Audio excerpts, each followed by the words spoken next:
Some stories begin with a "once upon a time." Others, with a silence that screams louder than any words. Imagine spending 2 years believing you lost the love of your life in a brutal car accident, only to, one random night, find that same person alive, serving coffee at a roadside diner. That's exactly what happened to me. Until that moment, I thought I knew all forms of pain. Dealing with the absence of Helena Sampaio, create the little one Claire alone and learning to smile to disguise the emptiness, all of this seemed like an impossible weight to let go of. But that night, a single look changed everything. And honestly, no one prepares you for this kind of reunion. What happened next wouldn't fit in a normal novel. Behind Helena's frightened gaze there was much more than longing. There was a hidden past, a planned kidnapping, one false identity and one organized criminal network that had turned our lives into a dangerous game. And yet, there she was, standing, alive, and looking at me. If you think stories like this only exist in movies, maybe it's time to think again. Because sometimes life not only gives back what was taken away, but also adds challenges you never imagined you'd face. And that's what I want to tell you about now. Sometimes life has a cruel way of testing our limits. That rainy night, the phone rang, carrying the news that would tear my soul apart. Helena Sampaio had suffered a car accident so violent that the body was unrecognizable. 2 years have passed since then, and in that time, I've learned to live with an emptiness that can't be filled, no matter how many smiles I force. Create Claire alone was like walking barefoot on glass, every step hurt, but I couldn't stop. Waking up every day without hearing her voice was a silent punishment. I found myself looking back at old photos, as if trying to freeze the past could bring some relief.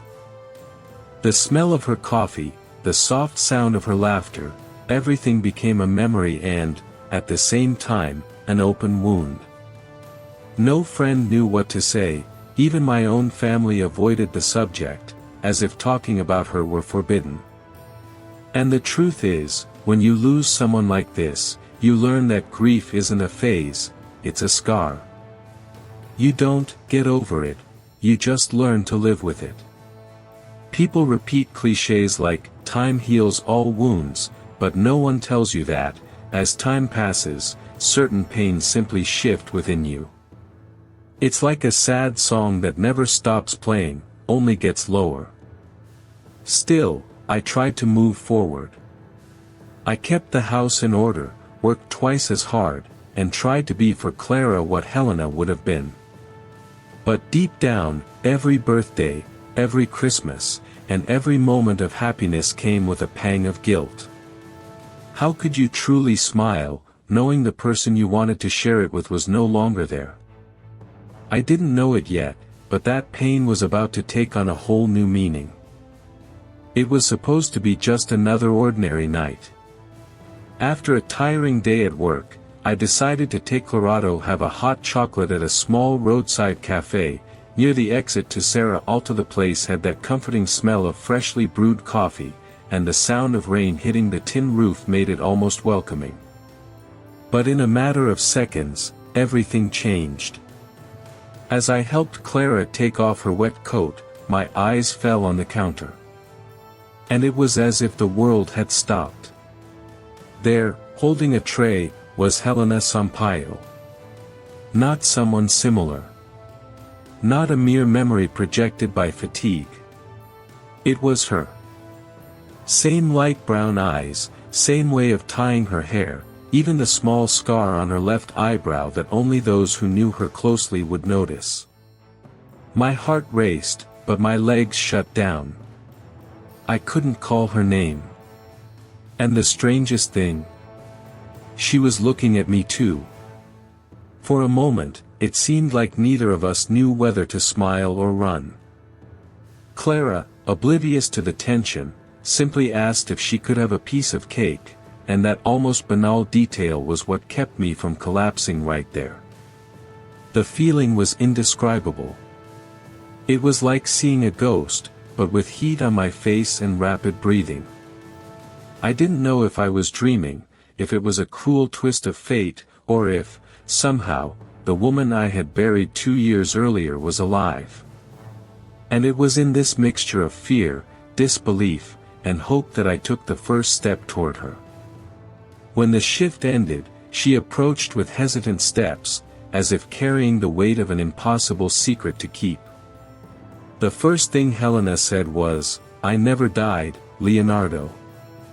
And, in that moment, all the certainties I had about the last 2 years began to crumble. She said that, on that night Ofcar accident, she wasn't alone in the vehicle. In fact, she didn't even get in it.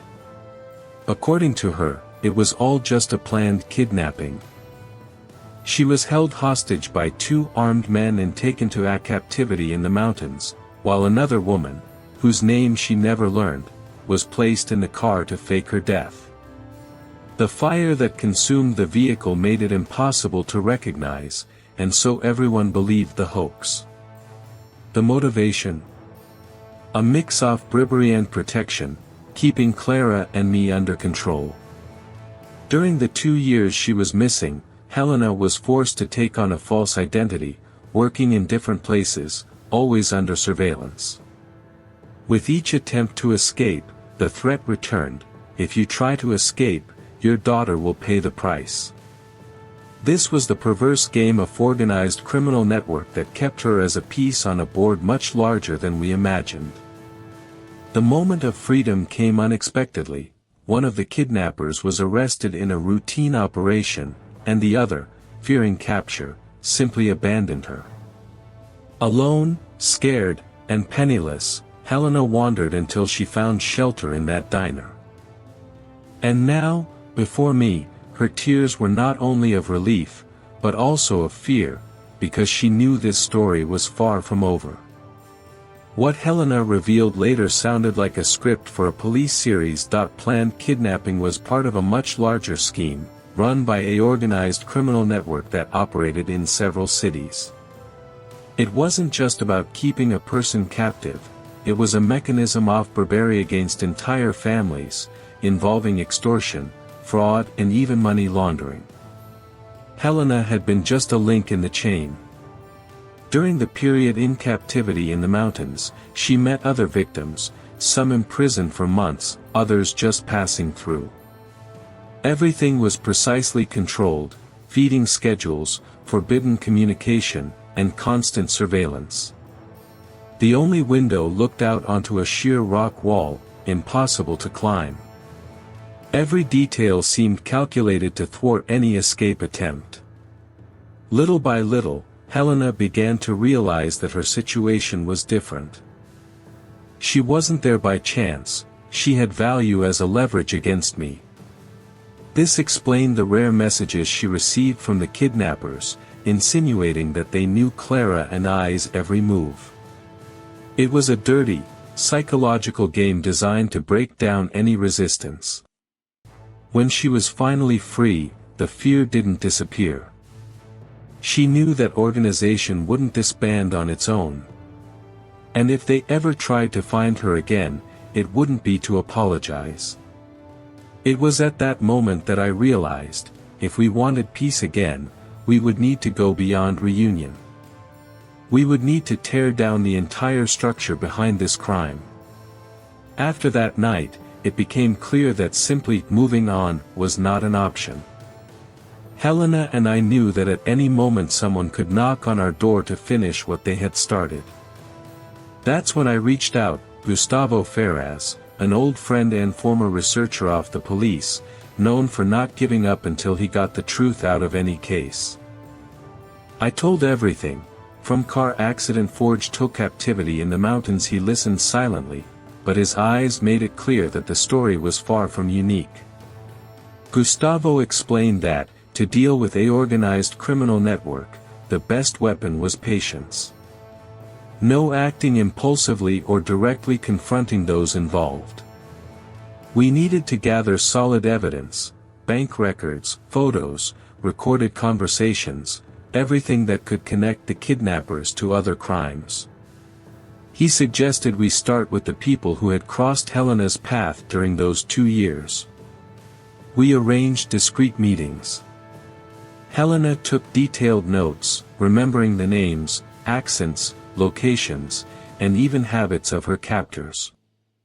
Meanwhile, Gustavo cross-referenced this information with old investigations, finding eerie coincidences.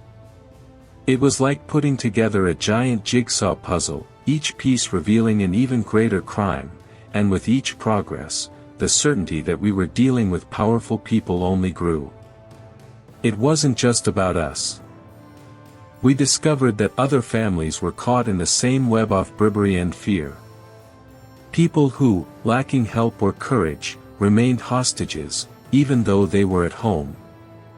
This discovery changed everything. We weren't just seeking justice for Helena, but trying to free everyone still living under threat. And once we realized this, there was no turning back.